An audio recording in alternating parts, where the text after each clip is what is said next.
guys walking out. Yeah.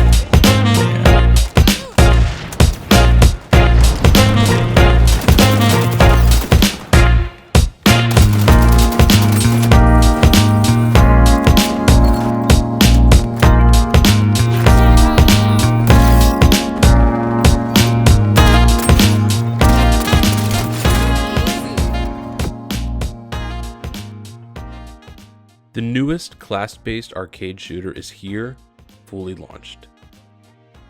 xDefiant is a new game from Ubisoft, combining content and themes from multiple IPs to join them together into one title.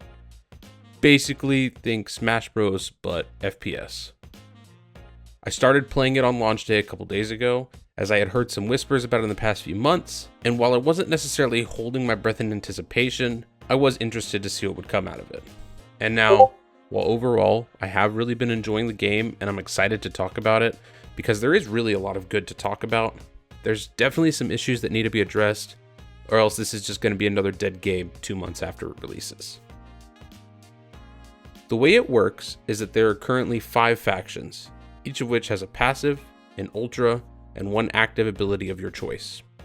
You have Cleaners, Phantoms, Libertad, Echelon, and DedSec.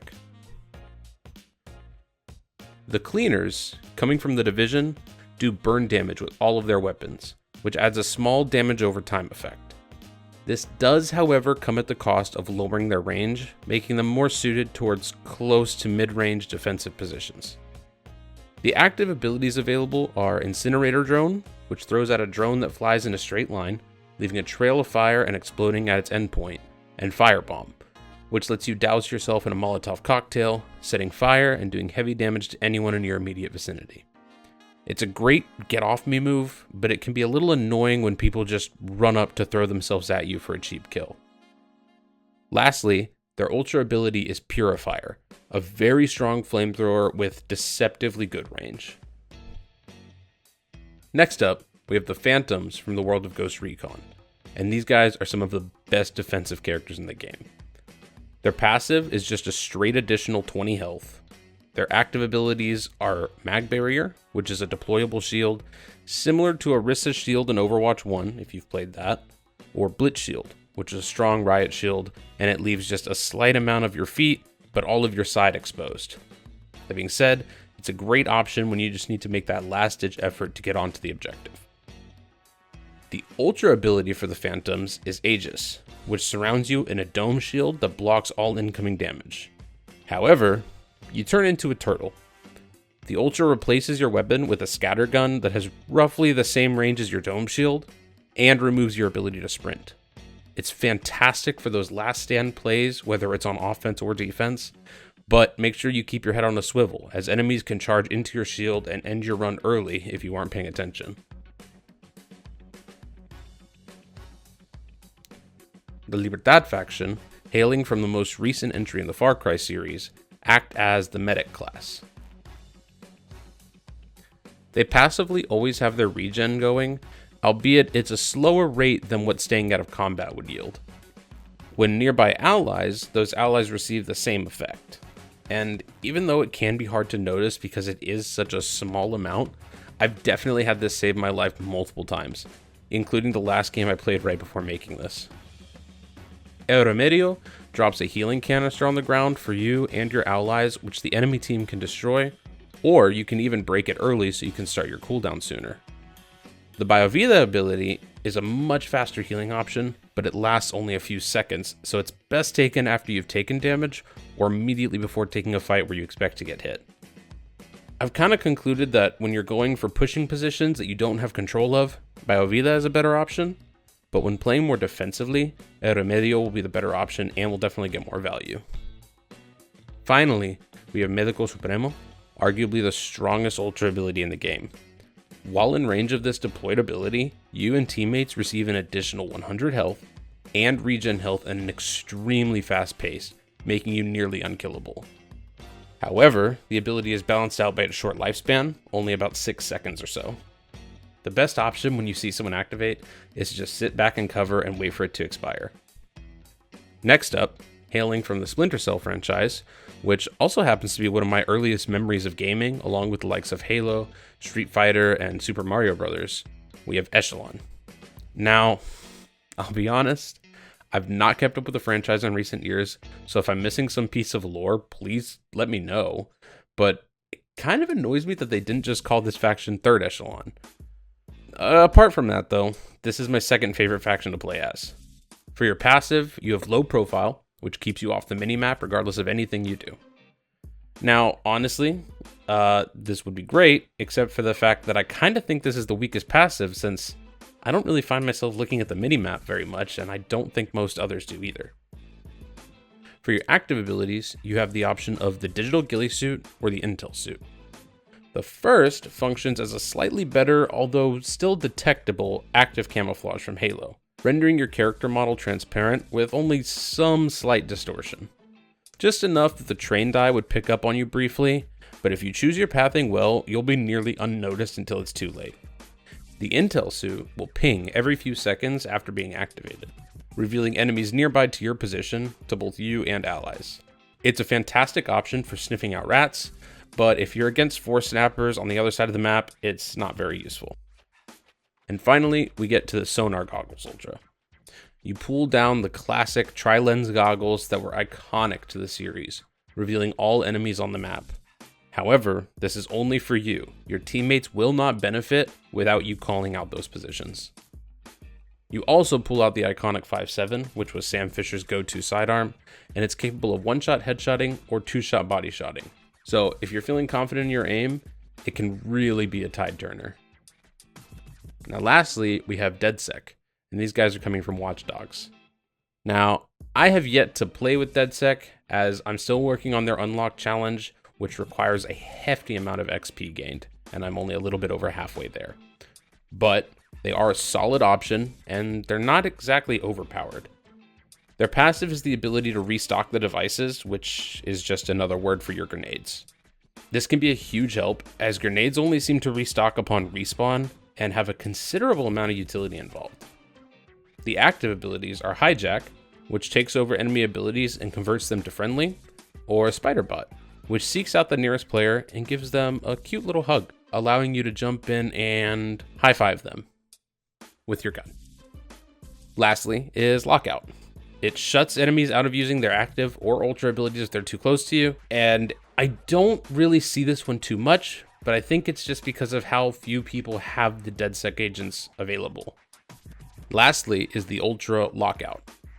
It shuts enemies out of using their active or their ultra abilities if they're too close to you. It's too early to tell how strong these characters will be, as there are just too few members of the community playing with them yet, but I do see them as a solid option for the right playstyle. So now that we've given the breakdown of the different factions and the idea of the game, let's start with the good. The stuff that keeps me wanting to play and having fun. I actually think the game is surprisingly well balanced for an at-launch experience. None of the factions feel overpowered. Everyone has a similar cooldown on their abilities, and on average, most abilities will get similar value.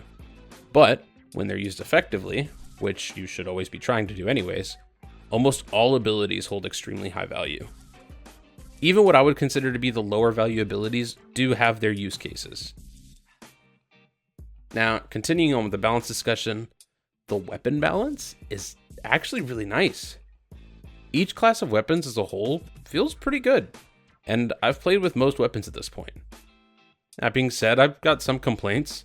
The P90, for example, just feels not great. It's very easy to control, but it just takes far too many bullets to consistently get a good time to kill.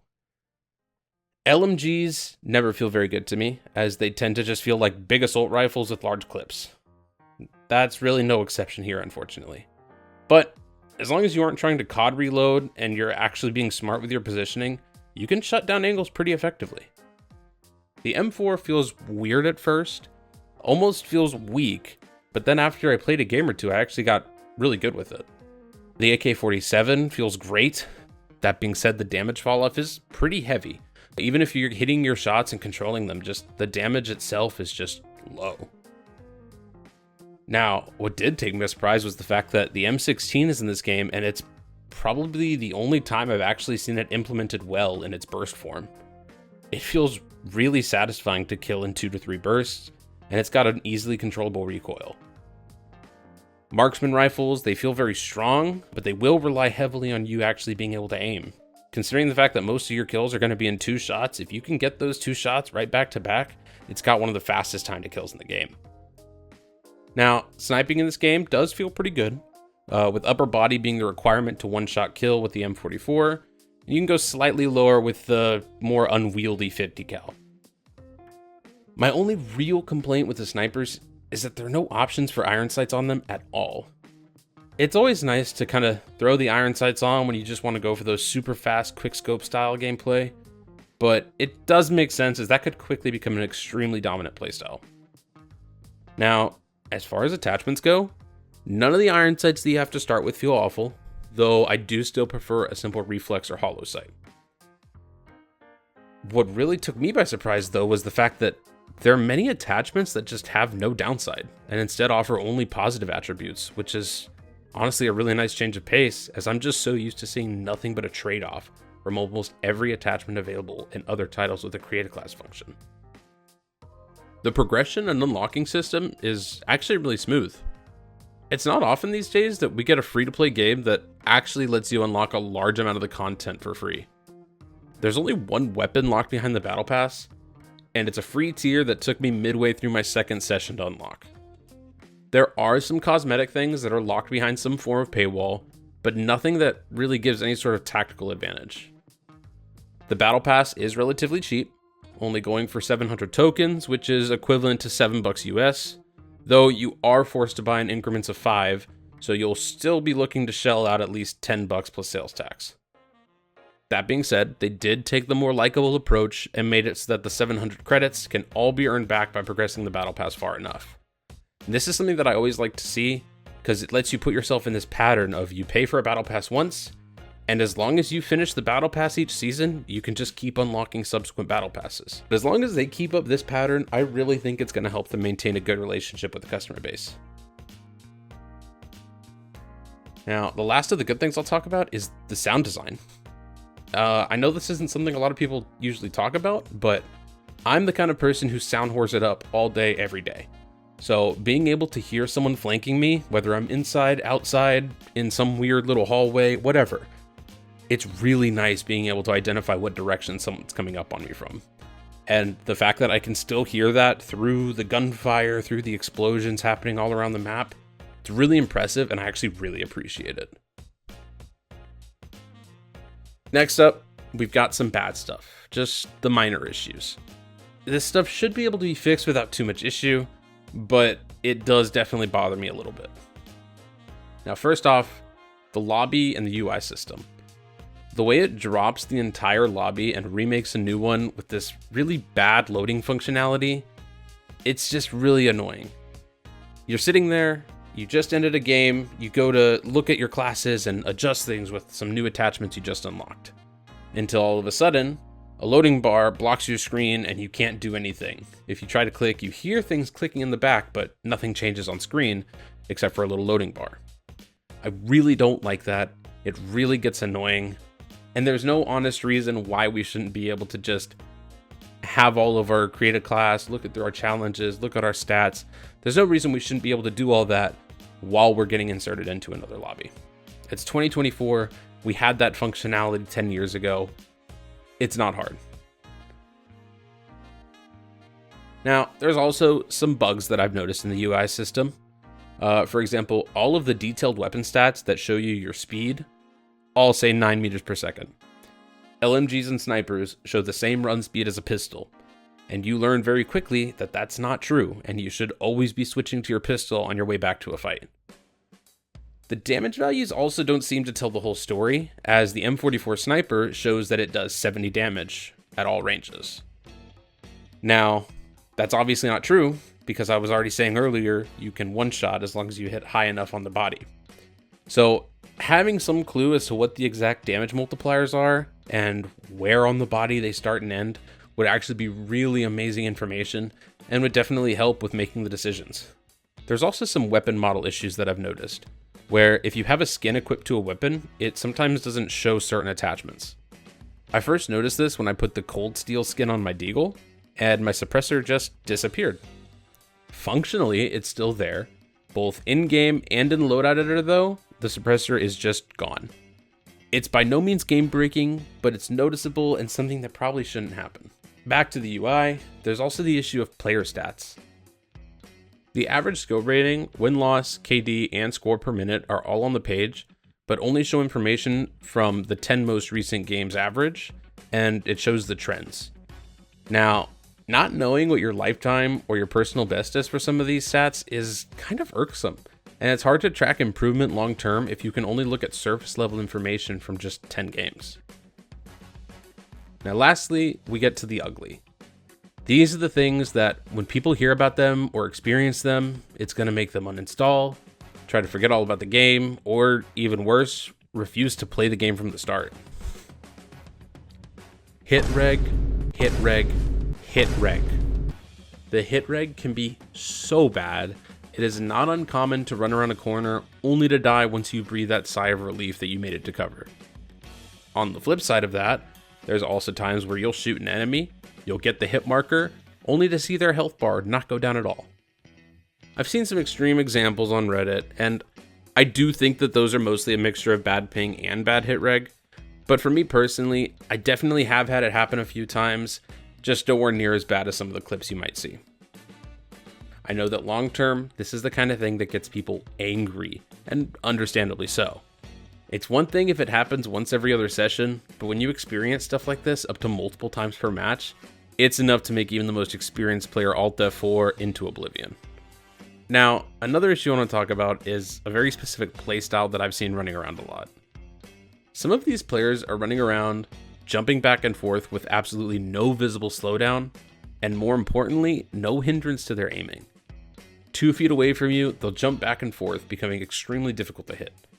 Now, this definitely feels like some form of bug abuse, as when you jump multiple times in a row, there's a very significant speed loss. But I've seen this many times so far, and it's extremely annoying. It's one thing to have movement like this in a game like Apex or Titanfall, where that kind of high movement strategy is widely accepted and anticipated, but in a more straightforward, traditional FPS, it just feels cheap and buggy. And now, the worst of all, the thing that's going to stop most people from even trying the game, Ubisoft's launcher. Ubisoft is one of those megacorps in gaming that we as gamers just assume the worst of most of the time, despite having given us some great titles over the years. And it's honestly for reasons just like this. I understand they're trying to get more profit by not having to share with another marketplace like Steam, but if you want to access more players and therefore get more profit, putting the game somewhere more accessible and widely accepted will get you so much more value than trying to force users into even trying your game. I had to convince my friends to try the game with me simply because they don't want to use a launcher like Ubisoft Connect, and honestly, I don't blame them. 50% of the reason I was so hesitant to play Fortnite with friends of mine was because of the Epic Games launcher, and Epic has tried very hard to make their launcher appealing to Steam players, even going so far as to give free games away every single week as incentive to stay active on the launcher, and there still are people who refuse to touch the Epic launcher. And even at that, I hardly tolerate the Epic launcher. It's just not good to force players to use your launcher, especially if it feels like shit to use. Now, overall, I actually really like the game.